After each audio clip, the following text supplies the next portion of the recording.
சரி, பாருங்க இதில் போன கிளாஸ் கடைசி வகுப்பில் நாங்கள் அந்த ஈர்ப்பு அழுத்தம்ன்ற ஒரு விடயத்தை பற்றி பார்த்து நாங்கள் சரியோ. கவனிங்க, அந்த ஈர்ப்பு அழுத்தம் அது தொடர்பாக என்னென்ன விடயங்கள் பார்த்துருப்போம் என்றதற்காக மேலோட்டமாக ஞாபகப்படுத்துகிறேன். கவனிங்க, எப்படி பார்த்துருப்போம் என்னண்டா, ஈர்ப்பு புலத்தில் ஏதாவது ஒரு புள்ளிக்கு முடிவிலில் இருக்கிற 1 கிலோகிராம கொண்டு வாரதுக்கான வேலையை ஈர்ப்பழுத்தம் வந்து வேற இருக்கிறோம்.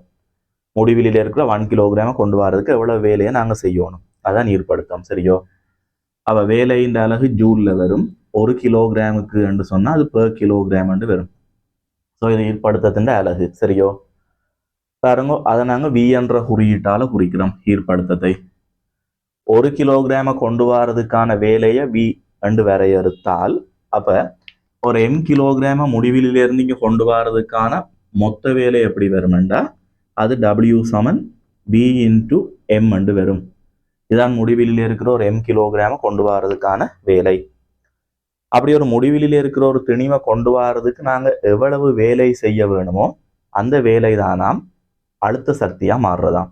அந்த செய்யப்படுகின்ற அந்த வேலை தான் எங்க மாறுமாம், அழுத்த சக்தியா மாறும். ஆகவே பாருங்க, ஒரு V ஈர்ப்பு அழுத்தமுடைய ஒரு புள்ளியில m திணிவுடைய ஒரு பொருள் வந்து நின்றால் அதுகிட்ட இருக்கிற அழுத்த சக்திக்கான கோவை அது V இன்டு M என்று வரும். நாங்கள் செய்த இந்த வேலை தான் பாருங்கோ அப்படியே அழுத்த சக்தியா மாறும். விளங்குதோ? அப்ப எங்களால் செய்யப்பட்ட வேலை தான் நாங்கள் அழுத்த சக்தியா மாறுது. ஸோ அப்போ அழுத்த சக்திக்கு சமன்பாடு V இன்டு M என்று வரும். சரியோ. அடுத்தது இன்னொரு விடயம் பார்த்திருந்தோம். ஈர்ப்பு புலத்துக்குள்ளேயே ஏதாவது 2 புள்ளிகளுக்கு இடையில ஒரு திணிவை நீங்க நகர்த்த வேணுமெண்டா, ஏபி என்ற 2 பாயிண்ட்ஸுக்கு இடையில ஒரு திணிவை நகர்த்துறதுக்கு செய்ய வேண்டிய வேலைக்கு சமன்பாடு இப்படி வரும் என்று பார்த்தாங்க. இறுதி புள்ளியின் ஈர்ப்பு அழுத்தத்தில இருந்து ஆரம்ப புள்ளியின் ஈர்ப்பு அழுத்தத்தை கழிச்சு கொண்டு போற திணிவால பெருக்கினால் செய்ய வேண்டிய வேலைக்கான விட வரும். சரியோ. இறுதி அழுத்தம் சய ஆரம்ப அழுத்தம் தர கொண்டு போற திணிவு. சரியோ. அடுத்து இன்னொன்று பார்த்திருப்போம். ஒரு எம் திணிவுடைய ஒரு கோள் அது ஈர்ப்பு புலத்தை உண்டாக்குதுன்னு வையுமோ, பூமியை மாதிரி ஒரு கோள் ஈர்ப்பு புலத்தை உண்டாக்குது. அந்த கோளின் மையத்திலிருந்து ஒரு சிம்பிள் ஆர் தூரத்தில் இருக்கிற ஒரு புள்ளி, இந்த புள்ளியின் ஈர்ப்பு அழுத்தம் என்ன என்று கேட்கும்போது வரைவிலக்கணம் சொல்லுது முடிவிலில் இருக்கிற 1 கிலோகிராம் அந்த இடத்துக்கு கொண்டு வா, அதுக்கு செய்யற வேலை தான் ஈர்ப்பழுத்தம் சொல்லுது. அப்ப நான் இப்ப என்ன செய்யறேன், முடிவிலில் இருக்கிற 1 கிலோகிராம் அங்கே இருந்து இங்க கொண்டு வரதுக்கான வேலையை தொகையீட்டின் மூலம் கண்டுபிடிச்சேன்டா அதுக்கான ஆன்சர் வரும் -G M/R வரும். இதான ஒரு கோளுக்கு வெளியால உள்ள ஒரு புள்ளியின் ஈர்ப்பு அழுத்தத்துக்கு சமன்பாடு -G M/R. அதுல ஒரு விடயம் கேள்விப்பட்டிருப்போம், ஏதாவது ஒரு சந்தர்ப்பத்துல வேலையை நாங்க செய்யறோம்டா அது பிளஸ்ல வரும், வேலையை புலம் செய்யும்டா அதுவா வேலை செய்யும்டா மைனஸ்ல வரும். சரியோ. அப்ப இங்க வந்து முடிவிலில் இருக்கிற ஒரு திணிவை கொண்டு வரதுக்கான வேலையை நாங்க செய்ய தேவையில்லை, இந்த கோளை என்ன செய்யும், ஈர்க்கும். ஆகவே இந்த வேலை வந்து புலத்தால செய்யப்படுறபடியா அது உங்களுக்கு மைனஸ்ல வரும். சரியோ. அடுத்தது இதே சமன்பாட்டை வச்சு அந்த கோளினுடைய மேற்பரப்பில் உள்ள ஈர்ப்பு அழுத்தம் என்னன்றதை கெஸ் பண்ணி எழுதலாம். அது சிம்பிள் ஆர் வர வேண்டிய இடத்துல கேபிட்டல் ஆரை போடுங்க. அப்ப அந்த சமன்பாடு உங்களுக்கு -GM/கேபிட்டல் ஆர் என்ற மாதிரி வரும். சரியோ.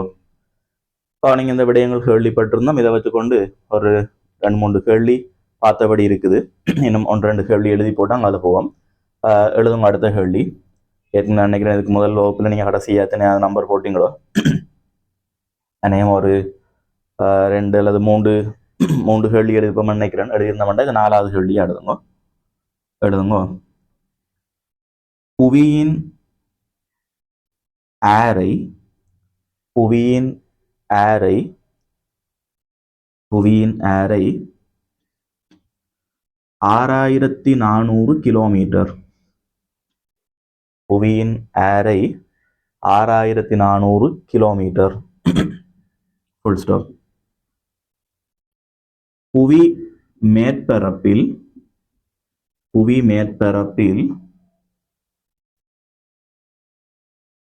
ஈர்ப்பு ஆர்முடுகள்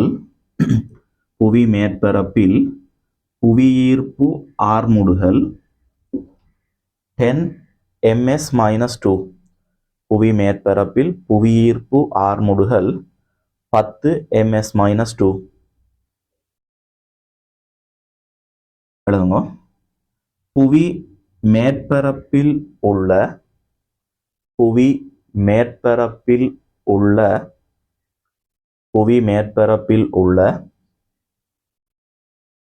100 கிலோகிராம் திணிவுடைய புவி மேற்பரப்பில் உள்ள 100 கிலோகிராம் திணிவுடைய மனிதன் ஒருவனின்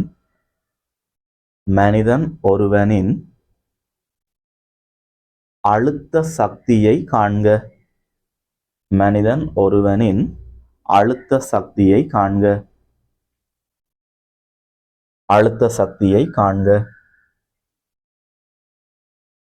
சரி, அவ கிட்டத்தட்ட இப்ப புவி மேற்பரப்பில் உள்ள ஒருவர், கிட்டத்தட்ட இப்ப ஒரு மனிதன், உங்களோட மாதிரி ஒரு மனிதன், என்ன மாதிரி ஒரு மனிதன், இப்ப நாங்க பூமியின் மேற்பரப்பு ஒரு இருக்கிறோம், சரியோ?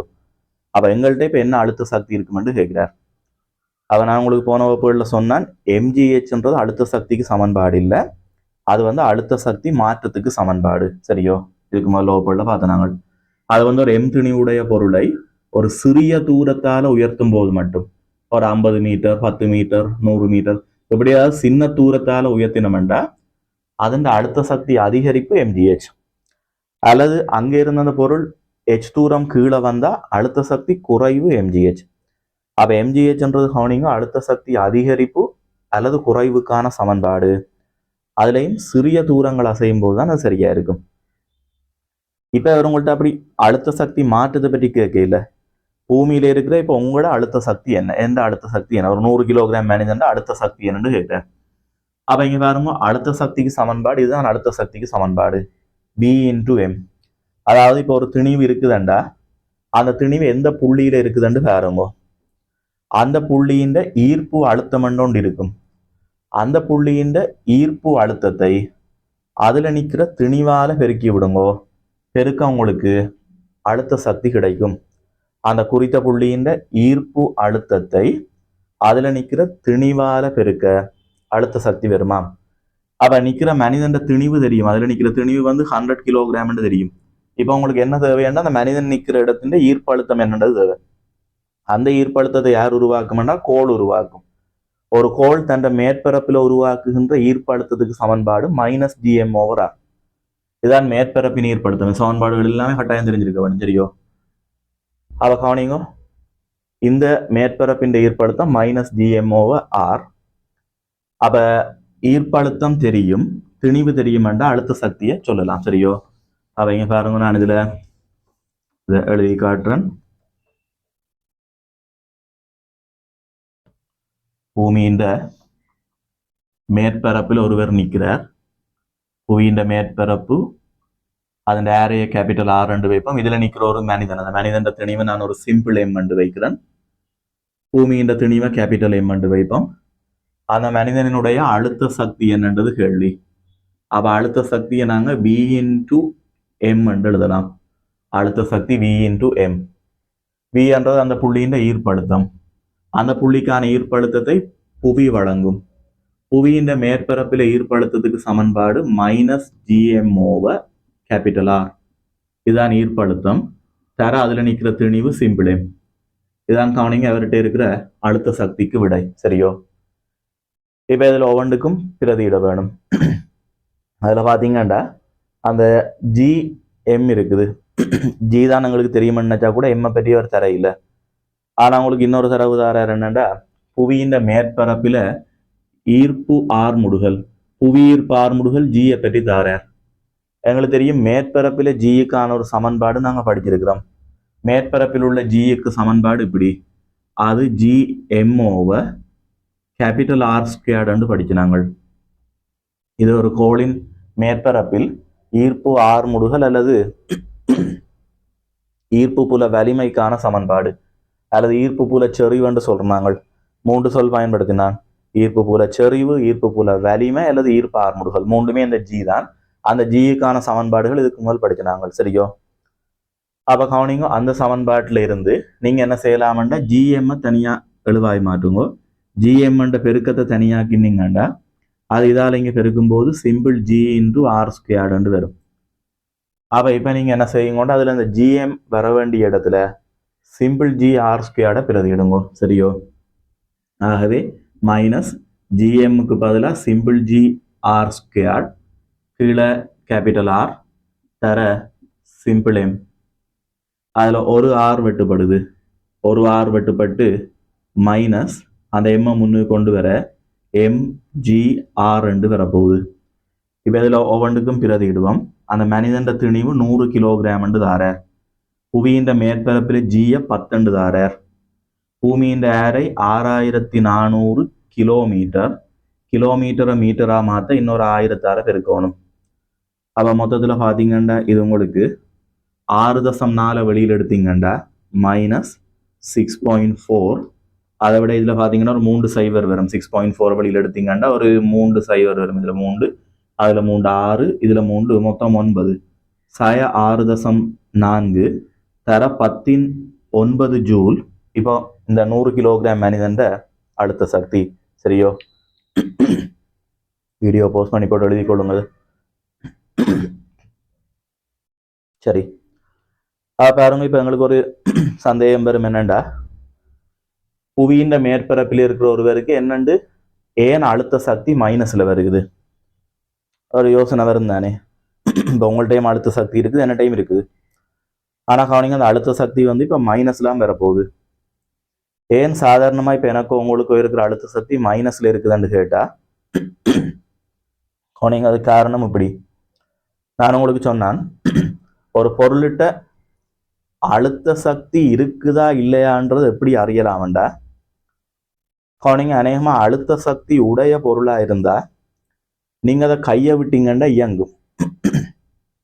எந்த ஒரு பொருள் கையை விடும்போது இயங்க ஆரம்பிக்குதோ அந்த பொருள்கிட்ட அழுத்த சக்தி இருக்கும். சரி, அப்ப பாருங்க, அப்ப அழுத்த சக்தி உடைய பொருள் தான் என்ன செய்யும்? கையை விட்டா இயங்கும். அப்ப நீங்க யோசிச்சு பாருங்க, அந்த அழுத்த சக்தி இல்லாத பொருள் யார்? 2 தேர்டில் நீங்க போனீங்கன்னா எந்த பொருளை நாங்க கையை விடும்போது இயங்காமல் இருக்குதோ அவர் தான் அழுத்த சக்தி இல்லாத பொருள். அந்த பொருள் வந்து எங்கே இருக்குமென்று பார்த்தா அது கவனிங்க, இயற்கையில முடிவிலி தூரத்துல தான் அப்படி ஒரு பொருள் உங்களுக்கு கிடைக்கும். கையை விட்டாலும் இயங்காத பொருள்.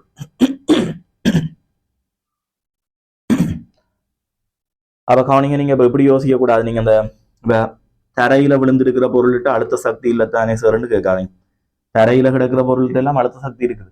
ஏன்னா அது விட்டா இயங்கக்கூடிய பொருள் தான். நீங்க அந்த தரையில போன கிளாஸ் சொன்ன இப்படி ஒரு பள்ளம் ஒன்றை ஏற்படுத்தினீங்கன்னா பொருள்களை போகும். தரையில இருக்கிற பொருள் எல்லாம் சுயாதீனமா ஓய்வில் உள்ள பொருள் இல்லை. அதாவது இந்த அழுத்த சக்தி அற்ற பொருள் இல்லை, விட்டா இயங்கக்கூடிய பொருள் தான். அப்ப எல்லார்ட்டையும் அழுத்த சக்தி இருக்குது. சரியோ? அழுத்த சக்தி இல்லாத பொருள்ன்றது கவனிங்க, கையை விட்டு அசையாது. அது எங்கே இருக்குமென்று கேட்டா நான் சொல்றேன் முடிவில் தான் இருக்குமென்றேன்.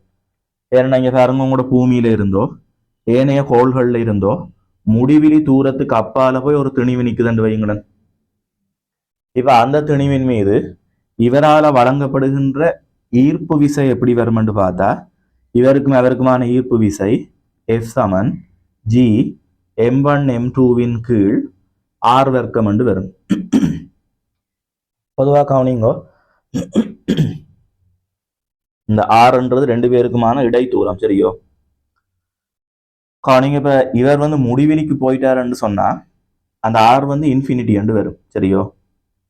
கவனிங்க, அப்படி கீழே நிற்கிற நம்பர் இன்ஃபினிட்டி ஆனா ஒரு நம்பரை முடிவிலியால பிரிக்க விட 0 என்று வரும். 40. நான் என்ன சொல்றேன்டா, பூமியில இருந்து நீங்க முடிவிலி தூரம் போயிட்டீங்கண்டா, அதுல கொண்டே ஒரு பொருளை வச்சிங்கண்டா, புவி அந்த பொருளை ஈர்க்காது. பூமி என்ன செய்யாது? அந்த பொருள்ல ஒரு ஈர்ப்பு விசையை பிரயோகிக்காது. என்ற தூரம் முடிவிலி விசை 0. அப்ப நீங்க கையை விட்டாது இயங்குமோண்டு பாருங்க, இயங்காது. ஏன்னா அவரை யாரும் பிடிச்சு இழுக்க போறது இல்லை. அப்ப அதுலேயே தான் நிற்பார். ஆகவே விளங்கிக் கொள்ளுங்க, நான் என்ன சொல்றேன்டா, இந்த முடிவிலியில இருக்கிற பொருட்கள்கிட்டத்தான் அழுத்த சக்தி 0 என்று வரும். முடிவிலியில் உள்ள பொருட்களிடம் உள்ள அழுத்த சக்தி தான் 0. சரி, இது விளங்கிட்டுது. முடிவிலியில தான் 0 விளங்கிட்டுது. இப்ப அடுத்ததை விளங்கிக் கொள்ளுவோம். நீங்க சாதாரணமா ஏதாவது ஒரு பொருளை கீழே இருந்து மேலே தூக்கினா அழுத்த சக்தி கூடுதா குறையுதா? நீங்க வேலை செய்யறீங்களா இல்லையா? கீழே இருந்தோண்ட மேலே தூக்குங்க. ஒரு பாரமான பொருளை கீழே இருந்து மேலே தூக்குறீங்க. அப்படி கீழே இருந்து மேலே தூக்குறதுக்கு நீங்க அந்த பொருளின் மீது ஒரு விசை கொடுப்பீங்களோ? ஓம். அசைக்கிறீங்கள் தானே? ஓம். அப்ப நீங்க ஒரு வேலை செய்யறீங்கள் தானே? ஓ. நீங்க செய்யற வேலை எங்க போயிருக்கும்? அழுத்த சக்தியா மாறும். இது நீங்க சின்னல இருந்து படிக்கிற விட தான். நீங்க ஓஎல்லையோ அல்லது மெக்கானிக்ஸ்லயோ படிச்ச தியரி இதோட முரண்படுதுன்னு நினைக்காதீங்க. அதுக்கும் இதுக்கும் ஒன்று தான். ரெண்டையும் ஒன்று சேர்த்து விளங்கி கொள்ள பழகுங்கன்னு நான் சொல்றேன். சரியோ? பாருங்க, கீழே இருக்கிற ஒரு பொருளை மேல தூக்க அழுத்த சக்தி கூடும் என்றது உண்மை.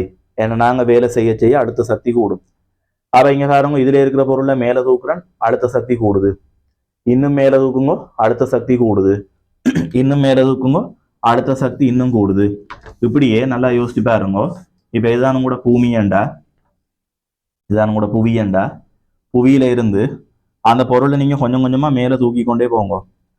மேல போக போக போக அழுத்த சக்தி கூடி கூடி கூடி கூடி கடைசியா அந்த பொருள் முடிவிலிக்கு போகைக்குள்ள அழுத்த சக்தி என்னவா மாறும்? எவ்வளவு வேணா சாதிச்சு கொண்டிருக்கோம். முடிவிலிக்கு போற பொருளின் அடுத்த சக்தி 0 சொல்லி கொண்டிருக்கிறேன்.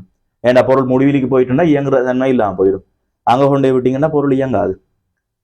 அப்ப இப்ப யோசிச்சு பாருங்க, கீழே இருக்கிற பொருளுக்கு மேல உயர்த்த உயர்த்த அழுத்த சக்தி கூடி கூடி இன்னும் கூடி இன்னும் கூடி கடைசியா 0 என்ற நம்பர் வருது. இந்த இடத்துல அழுத்த சக்தி 0 வருது. அப்ப இப்ப சில பேருக்கு கொஞ்சம் விளங்கி இருக்கும். சில பேர் இப்ப கொஞ்சம் யோசிப்பீங்க, என்ன நடக்குதுண்டு, என்ன சொல்றாய், கூடுது கூடுது கூடுதுன்னு சொல்றாய், கடைசியில 0 வருதுன்னு சொல்றாய், என்ன மாதிரி இருக்கும் சில பேருக்கு.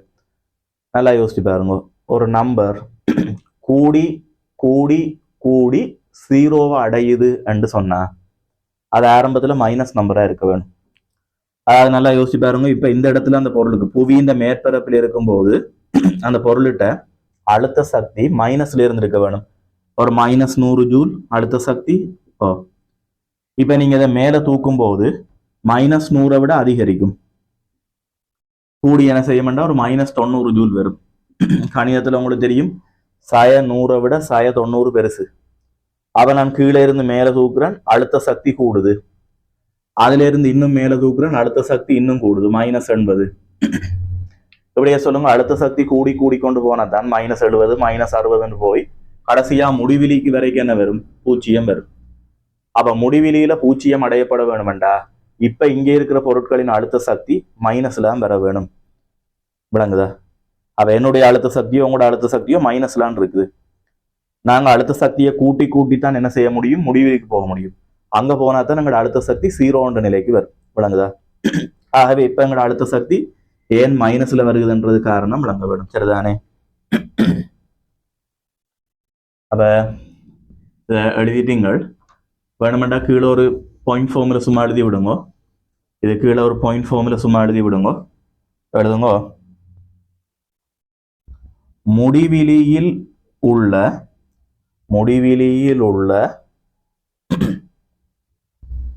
முடிவிலியில் உள்ள பொருட்களின் அழுத்த சக்தி,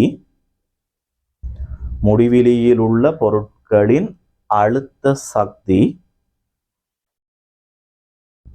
0 ஆகும்.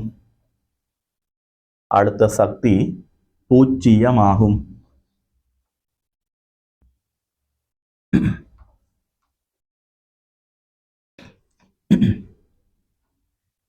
எழுதுங்க. அடுத்த கேள்வி எழுதுங்க. புவியின் ஆரை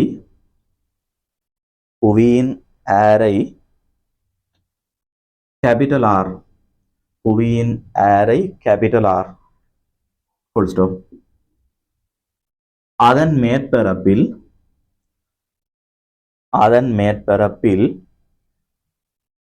ஈர்வையினால் ஆன ஆர்முடுகள்,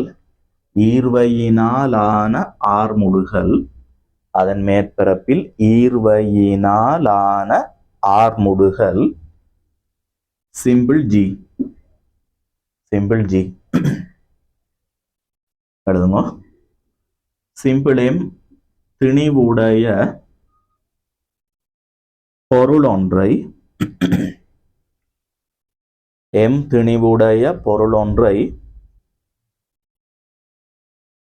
புவி மேற்பரப்பிலிருந்து புவி மேற்பரப்பிலிருந்து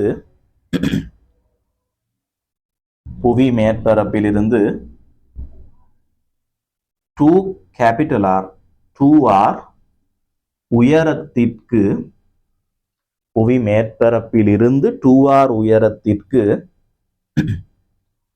உயர்த்தும் போது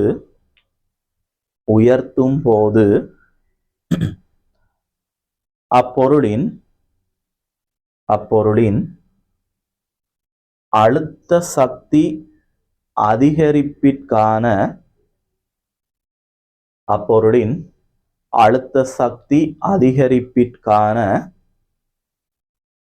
கோவை ஒன்றை பெறுக. அழுத்த சக்தி அதிகரிப்பிற்கான கோவை ஒன்றை பெறுக.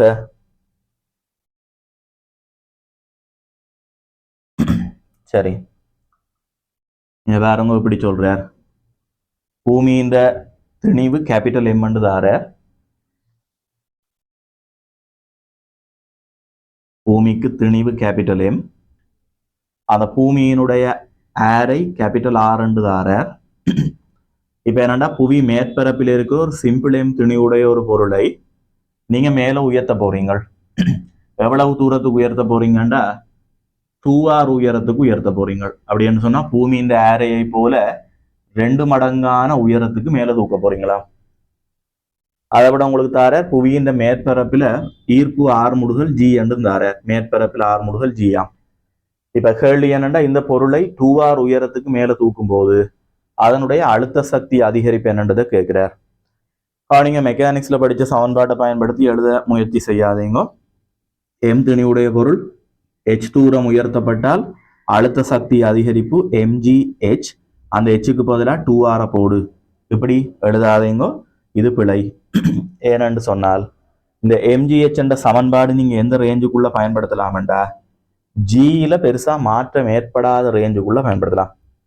ஈர்ப்பு புல செறிவு ஜி மாறாத இடங்கள்ல பயன்படுத்தலாம். அதை நான் உங்களுக்கு அடிக்கடி திருப்பி சொல்றேன். புவியின் மேற்பரப்புல இருந்து ஒரு 50-100 மீட்டர் நீங்க மேல போறீங்கன்னா ஜியில பெரிய மாற்றம் பெறாது. போன கிளாஸ் ஜியை பற்றின ஒரு கிராஃபும் பெறஞ்ச நாங்கள், சரியோ? ஈர்ப்பு புல செறிவு தூரத்தோட எப்படி மாறும் ஒரு கோளுக்கு, அது மையத்திலிருந்து மேற்பரப்பு வரைக்கும் சீரா கூடி பிற எங்கேயாலும் அப்படி குறைஞ்சு கொண்டு வரும். அப்ப நீங்க மேற்பரப்பை விட்டு அங்கால போக போக என்ன நடக்கும்னா ஜி கணிசமா குறையும். நீங்க ஒரு சின்ன தூரம், இப்ப பூமியின் ஏரே 6400 கிலோமீட்டர், அதுல இருந்து நீங்க ஒரு சும்மா 50-100 மீட்டர், கடைசி ஒரு 1 கிலோமீட்டர் போனா கூட ஜி பெருசா குறையலன்னு சொல்லலாம். ஆனா நீங்க பூமியின் ஏரைக்கு சமனான 2 மடங்கு தூரம் போறீங்கண்டா இதா, அத மாதிரி 2 மடங்கு தூரம் போறீங்கண்டா எவ்வளவு தூரம் இல்லை, பெரிய தூரம் இல்லை, அங்க ஜி கணிசமா குறையும், ஜியில பெரிய வீழ்ச்சி வரும். அப்படி ஜி பெரிய அளவில் வீழ்ச்சி அடையுதுன்னு இந்த சமன்பாடு செல்லுபடியாகாது. ஆகவே இப்ப நீங்க அந்த அழுத்த சக்தி மாற்றத்துக்கு mgh பாவிக்கிறதே விட்டுருங்க. இதுக்கு சுலபமான வழி என்னடா, இப்படித்தான் பெற வேணும். இதுண்ட ஆரம்ப நிலைய A என்று வைப்போம், அவர் மேல தூக்கி கொண்டு போன இந்த நிலையை B என்று வைப்போம். உங்களுக்கு தெரியும், மேல போக போக அழுத்த சக்தி கூடும். அழுத்த சக்தியில் உள்ள மாற்றம் என்றா இறுதியாக உள்ள புள்ளியில அதுட்டு என்ன அழுத்த சக்தி இருக்குதோ அதுல இருந்து ஆரம்பத்தில இருந்து அழுத்த சக்தியை கழிச்சு விடுங்க. இறுதி அழுத்த சக்தியில இருந்து ஆரம்ப அழுத்த சக்தியை கழிச்சு விட்டா அழுத்த சக்தியில உள்ள அதிகரிப்பு வரும். அப்ப அதுக்கு உங்களுக்கு அழுத்த சக்திக்கான சமன்பாடு தெரிய வேணும். நீங்க அழுத்த சக்திக்கு சமன்பாடு நாங்க இப்ப படிச்சு கொண்டிருக்கிறோம். அது V × M, அந்த குறித்த புள்ளியின் ஈர்ப்பு அழுத்தத்தை திணிவால் பெருக்க வருவது அழுத்த சக்தி. ஈர்ப்பு அழுத்தம் தர திணிவு அழுத்த சக்தி. இந்த சமன்பாட்டை வச்சுக்கொண்டு நான் இப்ப அழுத்த சக்தி மாற்றம் எழுத போறேன். அந்த அழுத்த சக்தி மாற்றத்தை டெல்டா PE என்று குறிக்கிறேன். டெல்டான்ற குறியீடு பொதுவா மாற்றம் என்ற சொல்லுக்கு வழங்கப்படுற குறியீடு. டெல்டா PE என்று சொல்றது அழுத்த சக்தி மாற்றம். அதை எப்படி எழுதலாம்டா, இறுதியாக அந்த பொருளிட்ட இருக்கிற அழுத்த சக்தியிலிருந்து இறுதியாக உள்ள புள்ளி B என்ற அழுத்த சக்தியிலிருந்து ஆரம்ப அழுத்த சக்தியை கழியுங்கோ, ஏயினுடைய அழுத்த சக்தியை கழியுங்கோ. பியில் உள்ள அழுத்த சக்தியிலிருந்து ஏயில் உள்ள அழுத்த சக்தியை கழிச்சா அழுத்த சக்தி மாற்றம் வரும். சரி, ஃபர்ஸ்டா பி என்ற புள்ளியின் அழுத்த சக்தி எழுதுவோம். அந்த புள்ளியின் அழுத்த சக்தி எழுதுறதுக்கு எங்களுக்கு என்ன தேவை? P into M. அந்த புள்ளியின் வி ஈர்ப்பு அழுத்தம் தேவை. அந்த புள்ளியின் ஈர்ப்பு அழுத்தம் தேவை. அந்த புள்ளிக்கான ஈர்ப்பு அழுத்தத்தை யார் வழங்கும்? இந்த கோள் வழங்கும். ஒரு கோள் தனக்கு வெளியால இருக்கிற ஒரு புள்ளியில எவ்வளவு ஈர்ப்பழுத்தம் வழங்குமெண்டா அதுக்கு சமன்பாடு மைனஸ் ஜிஎம்ஓவை சிம்பிளா. அப்ப இந்த சமன்பாட்டை பயன்படுத்தி இந்த எம் திணிவுடைய கோள் இந்த புள்ளிக்கு என்ன ஈர்ப்பழுத்தம் வழங்குமென்றதை எழுத போறேன். அதுக்கு எனக்கு மையத்தில இருந்து அந்த புள்ளிக்கான தூரம் சிம்பிளார் தேவைப்படும். இப்ப இந்த மையத்தில இருந்து இந்த புள்ளிக்கான தூரம் ஆறும் 2r 3r வரும். இந்த தூரம் வந்து 3r வரும். மையத்திலிருந்து இதுக்கான தூரம் டோட்டலா 3r. ஆகவே பாருங்க, இப்ப இந்த கோள்ல இருந்து 3r தூரத்தில் இருக்கிற இந்த புள்ளிக்கு அந்த கோள் கொடுக்கிற ஈர்ப்பழுத்தம் இந்த சமன்பாட்டை வச்சு எழுதுங்க. அது மைனஸ் ஜி எம் ஓவர் அதுக்கான தூரம் 3r வரும். இது அந்த புள்ளியின் ஈர்ப்பழுத்தம் பி. அந்த புள்ளியின் ஈர்ப்பழுத்தம் வியினை அதுல நிக்கிற திணிவால பெருக்குங்கோ. அதுல நிக்கிற திணிவு சிம்பிளேம். அந்த இடத்துல நிக்கிற திணிவு சிம்பிளேம். அதை சிம்பிளேமால பெருக்க அதுல உள்ள அழுத்த சக்தி வரும். இது பியில் உள்ள அழுத்த சக்தி. அந்த அழுத்த சக்தியிலிருந்து நீங்க கழிக்க வேணும் ஏயில் உள்ள அழுத்த சக்தியை. ஏயில் உள்ள அழுத்த சக்தியை நீங்க எப்படி எழுதலாம்னா அதையும் பி இன்டு எம் எழுதலாம். அதையும் பி இன்டு எம் எழுதலாம். அதுக்கு உங்களுக்கு ஏ என்ற ஈர்ப்பழுத்தம் தேவை. ஏ என்றது இந்த கோளின் மேற்பரப்பில் உள்ள புள்ளி. ஒரு கோள் தன் மேற்பரப்புக்கு என்ன ஈர்ப்பழுத்தம் கொடுக்குமெண்டா இதே சமன்பாட்டில் மைனஸ் ஜிஎம்ஓவை கேபிட்டல் ஆர் வரும். இதன் ஏரை கேபிட்டல் ஆர் படியா இவரால் இந்த புள்ளிக்கு வர ஈர்ப்பழுத்தம் அது மைனஸ் ஜிஎம்ஓவை கேபிட்டல் ஆர் வரும். இது இந்த ஏ என்ற புள்ளியின் ஈர்ப்பழுத்தம். அதனை அதுல நிக்கிற திணிவு சிம்பிள் எம்மால பெருக்குங்கோ. பெருக்க அதுல உள்ள அழுத்த சக்தி வரும். ஆகவே பாருங்க, பியில உள்ள அழுத்த சக்தியிலிருந்து ஏயில் உள்ள அழுத்த சக்தியை கழியுங்கோ. அழுத்த சக்தி மாற்றம் பெறும். சரியோ? அப்ப இதை நாங்க சுருக்கணும்னா minus G M M over 3r. அதை விட அதுல நீங்க என்ன செய்யுங்க, இந்த மைனஸை மைனஸால பெருக்குங்க, பிளஸ்ஸா மாறும். Plus G M M over R வரும். இப்ப இதுல ஜிஎம்எம்ஓ ஆர் வழியில் எடுத்து சுருக்கினீங்கன்னா இது சாக உண்டு சாய 1/3 சுருக்க 2/3 வரும். ஸோ 2GM ஓவர் 3R மாதிரி விட வந்து கொண்டு இருக்குது. ஆனா இந்த கேள்வியில பாருங்க, உங்களுக்கு பூமியின் திணிவுக்கு கேபிட்டல் எம் என்ற குறியீடு தந்திருக்கிறாரான்னு பாருங்க, அவர் தர இல்லை. இந்த கேள்வியில புவியின் திணிவு கேபிட்டல் எம் என்றதுன்னு சொல்லியிருக்கிறாரான்னு பாருங்க, சொல்ல இல்லை.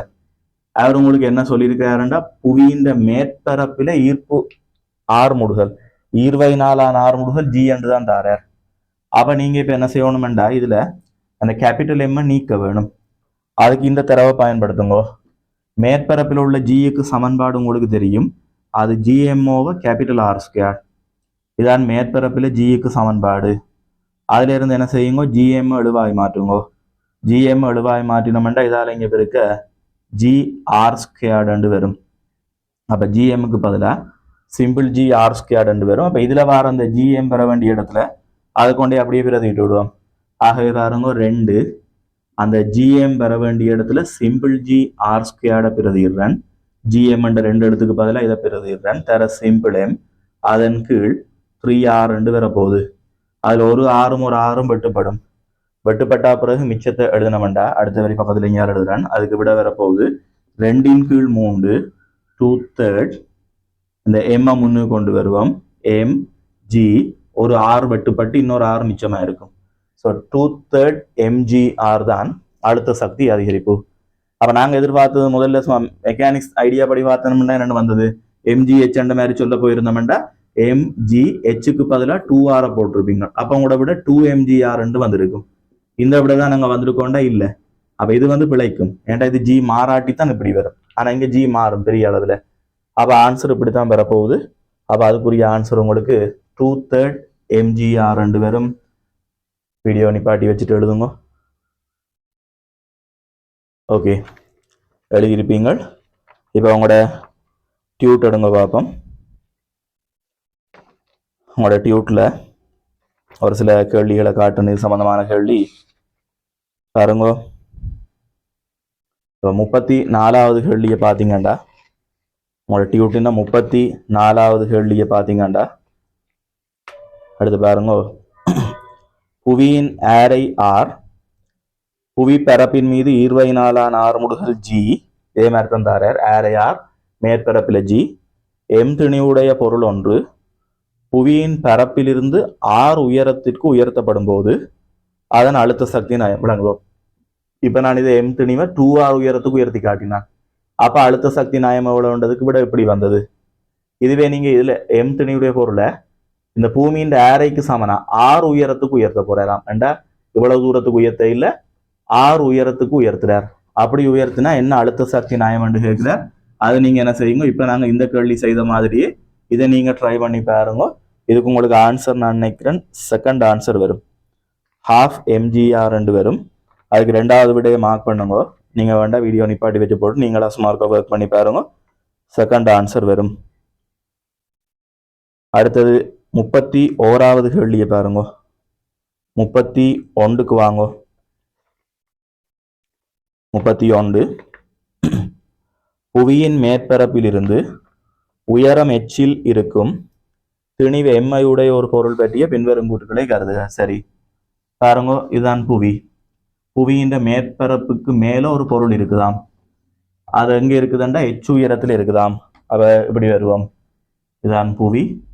அந்த பொருள் இதுல இருந்து மேற்பரப்பிலிருந்து எச் உயரத்தில் இருக்குது. அப்ப இங்க இருக்க வைங்களேன் ஒரு எம் திணிவுடைய பொருள், அது மேற்பரப்பில் இருந்தான உயரம் தான் எச்சா. பூமியின் ஆரையை கேபிட்டல் ஆர்ன்னு எடுப்போம். சரி பாருங்க என்ன கேட்கிறார். ஏ, பொருளின் மீது தாக்கும் ஈர்ப்பு விசை எச்சின் மீது தங்கி இருப்பதில்லை என்று சொல்றார்.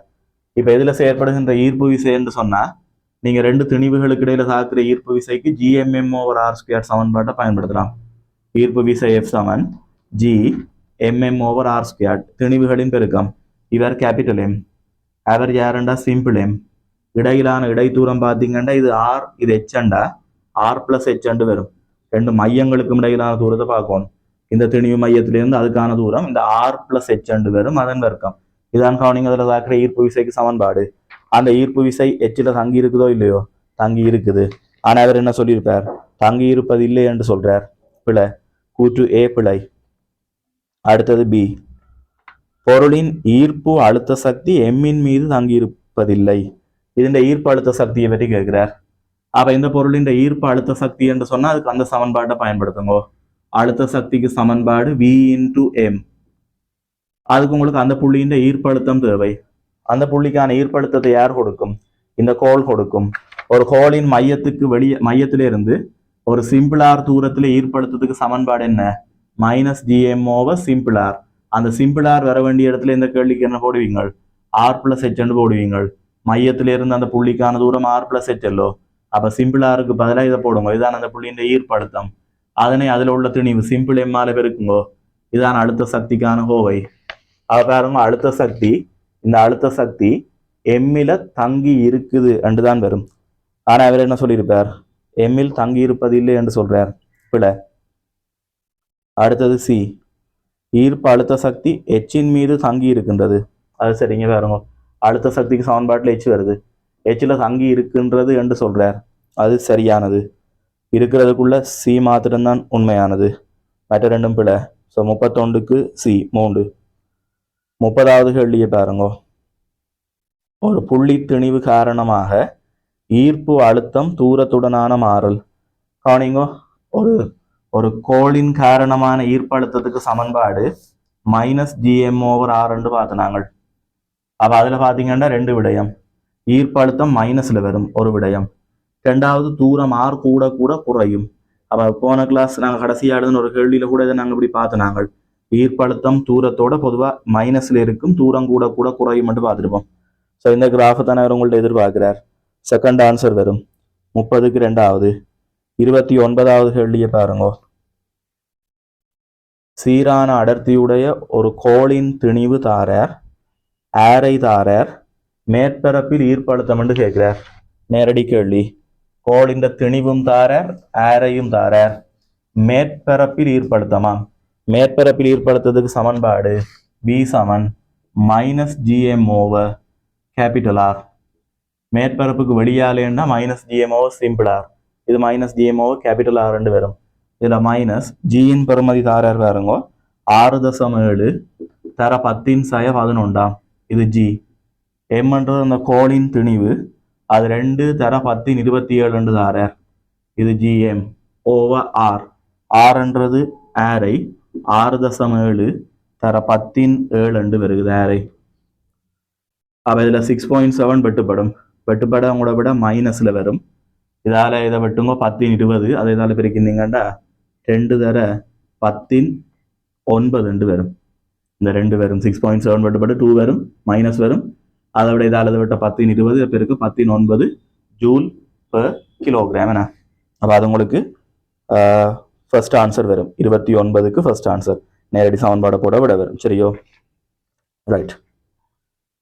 இனி நாங்கள் அடுத்த ஒரு பகுதிக்கு வருவோம்.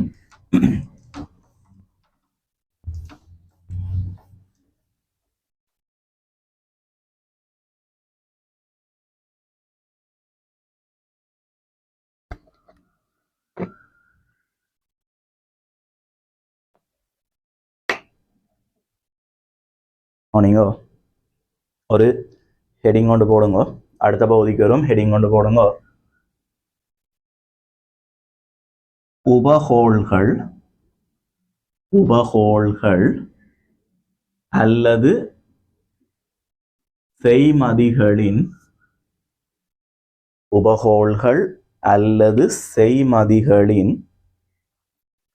இயக்கமும்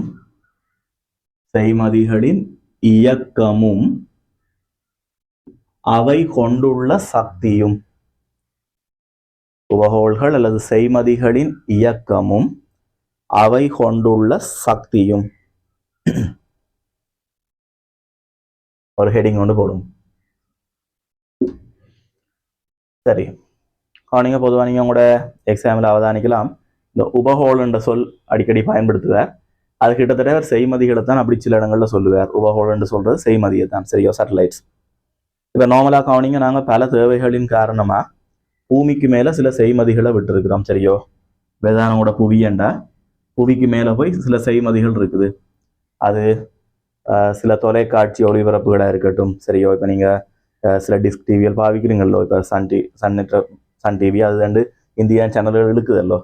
அப்போ அதெல்லாம் என்னென்று உங்களுக்கு வருகுதுன்னு கேட்டால் சேட்டலைட்ஸ்லேருந்து தான் வருது. அதே மாதிரி கவனிங்க, இப்போ இந்த சேட்டலைட்ஸ்ல இருந்து தொடர்பாடல் சாதாரணமாக கம்யூனிகேஷனுக்கு சேட்டலைட்ஸ் தேவைப்படும். காலநிலை பற்றின ஆராய்ச்சிகளுக்கு செய்மதிகள் தேவைப்படும். அதை விட இப்போ தெரியும் உங்களுக்கு கடைசியாக அந்த ஸ்டார்லிங்னு சொல்லி அவங்க சேட்டலைட்லேருந்து இன்டர்நெட் கொடுக்குறாங்க தானே. ஸ்பேஸ் எக்ஸ் எலன் மஸ்க் இந்த கம்பெனி வந்து இப்போ என்ன செய்யுது, மேலே சேட்டலைட்லேருந்து தான் இப்போ இன்டர்நெட் கொடுக்க தொடங்குறாங்க. அப்படி கவனிங்க, பல தேவைகளுக்காக நாங்கள் என்ன செய்கிறோம், மேலே கொண்டே செய்மதிகளை விடுறோம். சரி, இப்போ கவனிங்க என்னடா, நாங்கள் மேலே கொண்டு போய் விட்டுட்டு வர செய்மதி என்னண்டு பூமியில வந்து விழாம அங்கேயே நிற்குது. இதை பற்றி என்றைக்காவது யோசிச்சுருக்கிறீங்களா? மேலே கொண்டு போய் ஒரு செய்மதியை விட்டுட்டு வாரம், ஆனா அது வந்து எங்கட பூமியில திருப்பி வந்து விழுந்திருக்க வேணும், ஆனா விளையில்லை. அப்ப என்னண்டு அது விழாம நிற்குது? அந்த செய்மதி கீழே வராததுக்கு காரணம் புவியின் ஈர்ப்பு புறக்கணிக்கத்தக்க அளவுக்கு கொண்டே விட்டுருக்கிறோமா?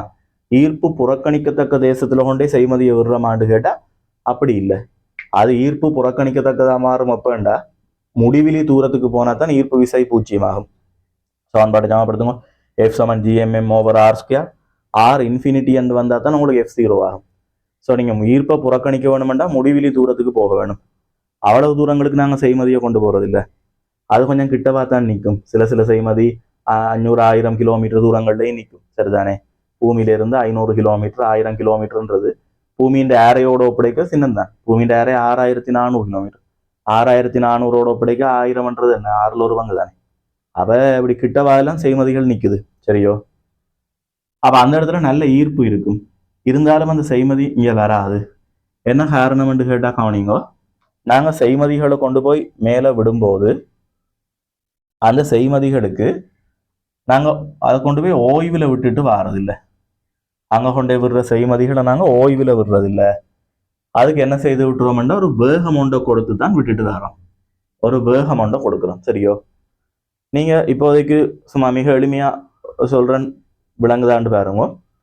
இப்ப இந்த செய்மதிக்கு தனிய நாங்க கொடுத்த வேகம் மட்டுமே இருந்திருந்தா, ஈர்ப்பு இல்லாமல் சொல்லுங்க, புவியின் ஈர்ப்பு இல்லாமல் தனிய வேகம் மட்டுமே இருந்திருந்தால் அந்த செய்மதி எப்படி போயிருக்குன்னு சொல்லுங்க பாப்போம்.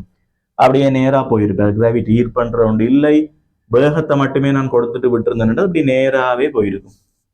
அப்படி நேரா போகுதுன்னா விளங்கி கொள்ளுங்க, அது உங்களோட புவியை விட்டு விலகி போய் கொண்டிருக்கும். இப்ப இந்த தூரத்தை விட வேற வேற அந்த தூரம் கூடிக்கொண்டே போகும். அப்ப அந்த செய்மதி கூட புவியை விட்டு விலகி கொண்டே போய் அப்படியே ஒரு அடியா இல்லாம போயிடும். சரியோ? தனியா ஈர்ப்பு இல்லாமல் வேகம் மட்டும் இருந்தா வேகம் செய்மதியை புவியை விட்டு விலத்தி கொண்டு போக எத்தனிக்கும்.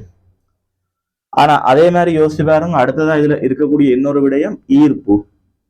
ஈர்ப்பு என்ன செய்ய பார்க்க மாட்டேன். இப்ப வேகத்தை விட்டுட்டு ஈர்ப்பை மட்டும் யோசிச்சு பாருங்க. தனியா ஈர்ப்பு மட்டும் இருந்தா செய்மதி எங்க வரும்? புவியை நோக்கி வர பார்க்கும். அப்ப இப்ப இந்த ரெண்டும் ஒன்று கொண்டு எதிரான விளைவுகளை காட்டுறது விளங்குதா? வேகம் புவியை விட்டு விலத்தி கொண்டு போறதுக்கு எத்தனிக்குது, ஈர்ப்பு புவியை நோக்கி கொண்டு வர்றதுக்கு எத்தனிக்குது. ஒருவர் புவியை விட்டு விலகி போவோம் என்று சொல்றார், இன்னொருவர் இல்ல புவியை நோக்கி போவோம் என்று சொல்றார். இந்த விளைவுகள் ஒன்றை ஒன்று சமப்படுத்தும் இடத்து அந்த வேகத்தால வார அந்த விளைவு ஈர்ப்பால வார இந்த விளைவை சமப்படுத்தும் இடத்து அவர் புவியை விட்டு விலகியும் போக முடியாமல் புவியை நோக்கியும் வர முடியாமல் இப்ப எவ்வளவு தூரத்துல நிக்கிறாரோ அதே அளவு தூரத்திலேயே நிக்கிறதுக்கான வாய்ப்பு ஏற்படும். விளங்குதோ? அதாவது இப்ப புவியின் மையத்திலிருந்து இவருக்கு என்ன தூரமோ அதே அளவு தூரத்திலேயே தொடர்ந்து நின்று கொண்டிருப்பார். அப்படி என்று சொன்ன என்ன விளக்கம்ண்டா, அவர் புவியை விட்டு விலகியும் போக இல்லை, புவியை நோக்கியும் வர இல்லை, புவியை சுத்தி ஒரு வட்ட பாதையில சுத்த தொடங்குறார். விளங்குதோ? அவர் இப்படியான சந்தர்ப்பத்துல சரியோ இப்படி ஒரு வட்ட இயக்கத்துல அது இயங்க ஆரம்பிக்கும். ஸோ இப்படித்தான் கவனிங்க நாங்க என்ன செய்யறோம்னா செய்மதிகளை நிலைநிறுத்துறோம்.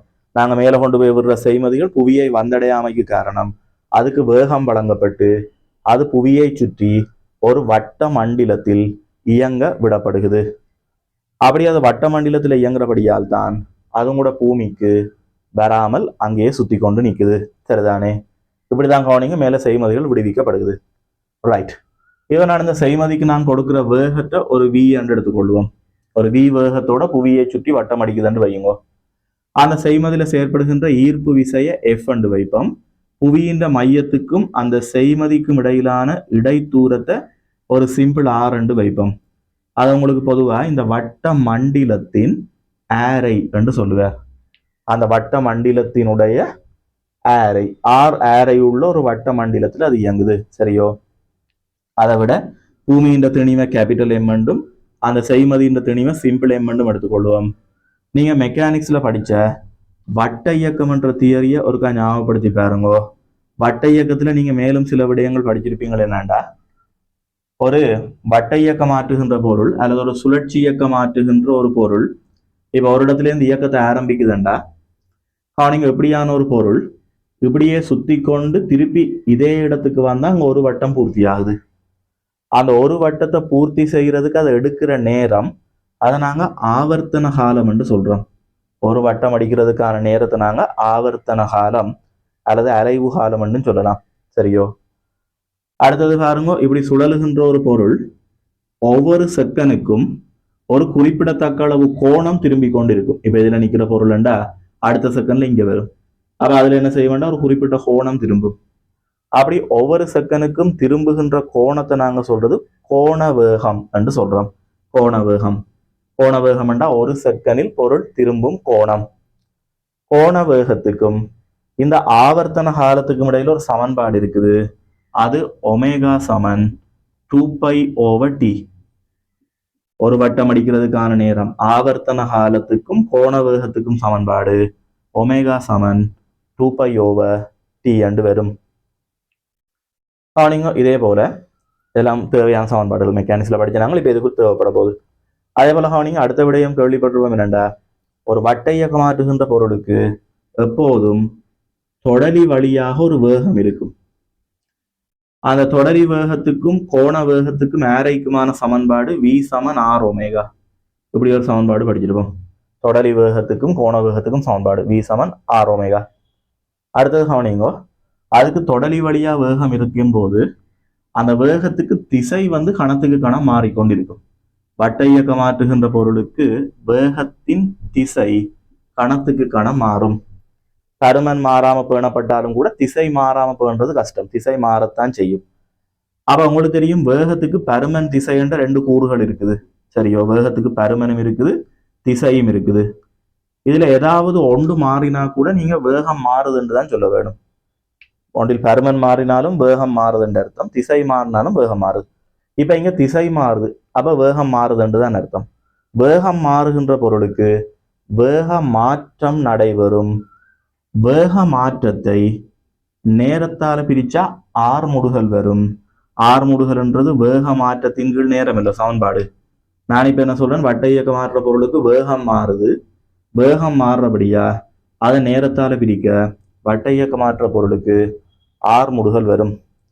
நீங்க அந்த ஆர்முடுகல் எந்த திசையில வரும் என்று பார்த்தா அது அந்த பொருளுக்கு மையத்தை நோக்கிய திசையில வரும். மையத்தை நோக்கி வர அந்த ஆர்முடுகலை மைய நாட்ட ஆர்முடுகல் என்று சொல்றோம். சென்ட்ரிபியூட்டல் எக்ஸலரேஷன் சொல்றோம், மைய நாட்ட ஆர்முடுகல். அந்த மைய நாட்ட ஆர்முடுகலுக்கு 3 சமன்பாடு படிச்சிருப்போம். ஒன்று A = B ஒமேகா, இப்படி ஒரு சமன்பாடு பார்த்திருப்போம். அல்லது அந்த விக்கு பதிலாக நீங்க இந்த ஆர் ஒமேகாவை கொண்டே பிரதியிட, விக்கு பதிலாக இந்த ஆர் ஒமேகாவை கொண்டே பிரதியிட மைய நாட்ட ஆர்முடுகல் ஆர் ஒமேகா ஸ்கொயர்டு வரும். அல்லது அந்த ஒமேகாவுக்கு பதிலாக மேலே இருக்கிற ஒமேகாவுக்கு பதிலாக இதுல ஒமேகா அடுவாய் மாற்றினா V/R வரும். அப்போ ஒமேகாவுக்கு பதிலாக V/R கூட இது V²/R வரும். இப்படி மைய நாட்ட ஆர்முடுகளுக்கு 3 சமன்பாடு படிச்சிருப்போம். அடுத்த விடையும் கேள்விப்பட்டிருப்போம். அப்ப எந்த ஒரு வட்ட இயக்கத்திலையும் மைய நாட்டு ஆர்முடுகள் என்ற ஒரு ஆர்முடுகள் உருவாகிறத அறிஞ்சிருப்போம். அடுத்த விடயம், மைய நாட்டு ஆர்முடுகளை ஏற்படுத்த வேணுமெண்டா அந்த பொருளுக்கு மையத்தை நோக்கி ஒரு விசை தாக்க வேணும். விசை தாக்காம ஆர்முடுகையில் அது F=ma விசை தாக்குற ஒரு பொருளுக்கு தான் ஆர்முடுகள் உண்டாகும். மைய நாட்டு ஆர்முடுகளை ஏற்படுத்த வேணுமென்றால் வட்ட இயக்க மாற்ற பொருளுக்கு மைய நாட்ட விசை என்ற ஒரு விசை தேவைப்படும். அந்த மைய நாட்ட விசை ஒவ்வொரு வட்ட இயக்கத்திலையும் ஏதோ ஒரு வழியில கிடைச்சு கொண்டிருக்கும் என்று படிச்சிருப்பீங்க. சரியோ? அப்ப இவ்வளவு தியரியை மனதில் வச்சுக்கொள்ளுங்க. இப்ப நான் சொல்றேன், நாங்க கொண்டே விடுற செய்மதிக்கு நான் வேகத்தை கொடுத்துட்டு விடுறேன், அது பூமியை சுற்றி வட்ட மண்டலத்துல இயங்குது. இப்ப இந்த இடத்துல பாத்தீங்கன்னா செய்மதியின் இயக்கம் வட்ட இயக்கம். இது வட்ட இயக்க மாற்றமாக இருந்தால் அந்த செய்மதிக்கு மையத்தை நோக்கிய திசையில ஒரு ஆர்முடுகள் உருவாகும், மைய நாட்டு ஆர்முடுகள் உருவாகும். அந்த மைய நாட்டு ஆர்முடுகளை ஏற்படுத்துறதுக்கு மையத்தை நோக்கி ஒரு விசை தாக்க வேண்டி வரும். அந்த விசை, மைய நாட்ட விசை, இந்த செய்மதிக்கு எங்கனம் கிடைக்குது என்று கேட்டால் அது இந்த புவிக்கும் அந்த செய்மதிக்கும் இடையில தாக்குற ஈர்ப்பு விசை இருக்குதுல்ல, ஈர்ப்பு விசை, அந்த ஈர்ப்பு விசை இந்த வட்ட இயக்கத்துக்கு தேவையான மைய நாட்ட விசையா மாறுதாம்.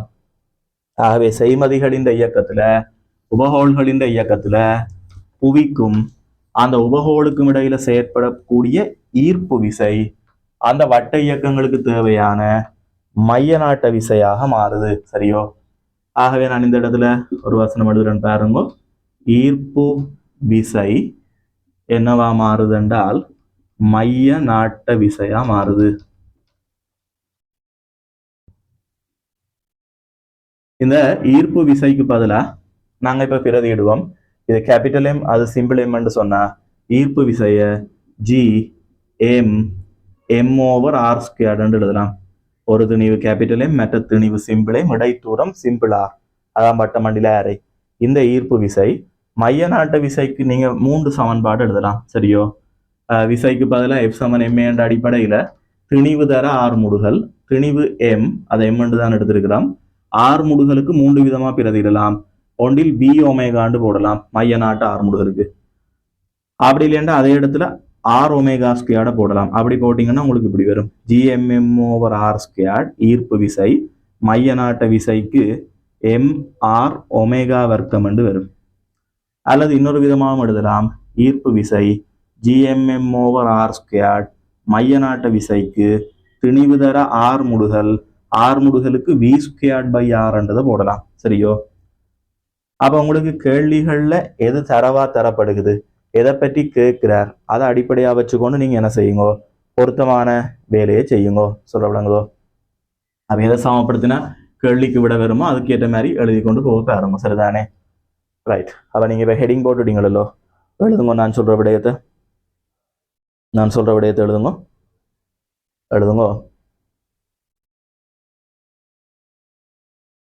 எழுதுங்க. பல தேவைகளுக்காக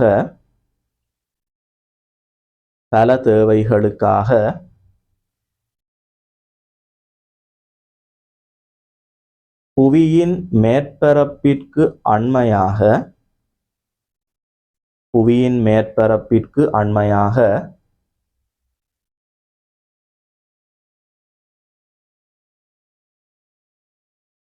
பல செய்மதிகள்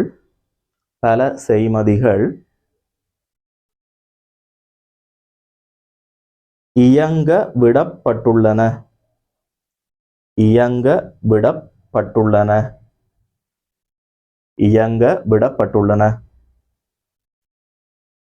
இவை புவியைச்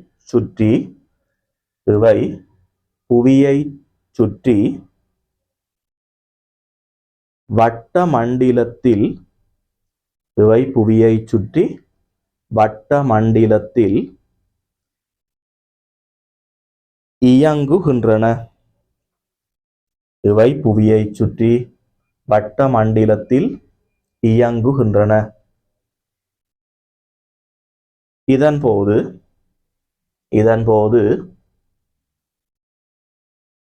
புவிக்கும்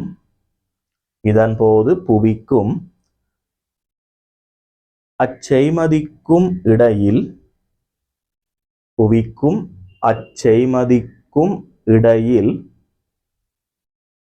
தொழிற்படும்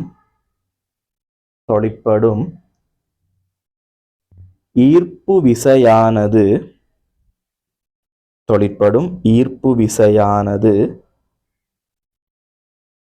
செய்மதியின் இயக்கத்திற்கு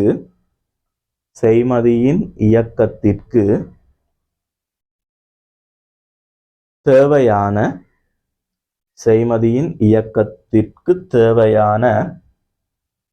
மைய நாட்ட விசையை